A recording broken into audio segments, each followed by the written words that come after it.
Hello friend, cosmic dust.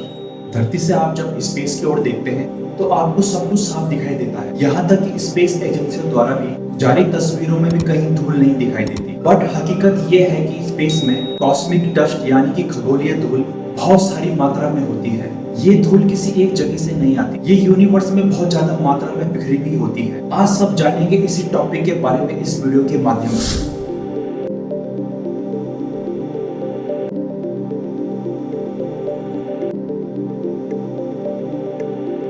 Space के बारे में कहा जाता है कि अधिकांश खाली है, ये साफ दिखता है। बट सच ये है कि स्पेस पे काफी मात्रा में धूल भी है।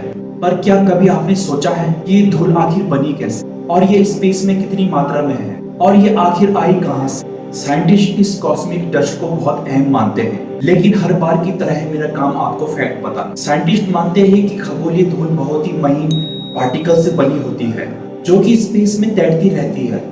ये करीब 80 माइक्रोमीटर की होती है, जो कि इंसानों बालों से भी बहुत छोटी होती है। लेकिन अब सवाल है कि धूल आई कहां से? ये पार्टिकल एस्ट्रॉइड और कॉमेट से आते हैं।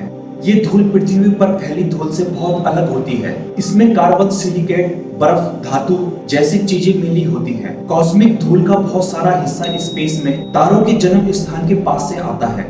तारे धूल और गैस के बादलों से ही बने होते हैं। सारे पार्टिकल तारों में नहीं जा पाते और बचे हुए स्पेस के धूल के रूप में चले जाते हैं। समय के साथ साथ ये जमा होते रहते हैं और तारों के बीच की जगह ले लेते हैं। धूल मंगल जैसे ग्रह, चंद्रमा और गैलेक्सी के भारी हिस्सों से आती है। इसके अलावा तारों के विस्फोट में भी बहुत सी धूल स्पेस में फैल जाती है। अक्सर धूल के कण एक दूसरे से टकराते रहते हैं और जुड़ते चले जाते हैं। धीरे धीरे ये प्रोसेस तेज होने लगता है और ग्रह, चंद्रमा जैसे पिंड बनने लगते हैं। ये प्रोसेस अलग अलग स्तर पर चलती रहती है और गैलेक्सी बनाने में भी अहम भूमिका निभाती है। और सबसे इंटरेस्टिंग फैक्ट ये है, इस धूल का तारों और ग्रह के बनने में भी योगदान होता है। जब कोई तारा मरता है या कोई नया तारा जन्म लेता है तो उससे काफी ज्यादा स्पेस डस्ट पैदा होता है। स्पेस की जानकारी के लिए ये डस्ट बहुत अहम है। ऐसा इसलिए क्योंकि इसकी मदद से साइंटिस्ट यूनिवर्स के कई हिस्सों को ढूंढ निकालते हैं। कई बार ये धूल कई तरीके के गैसों के साथ होती है, जो धूल और गैसों से मिलकर बनी होती है।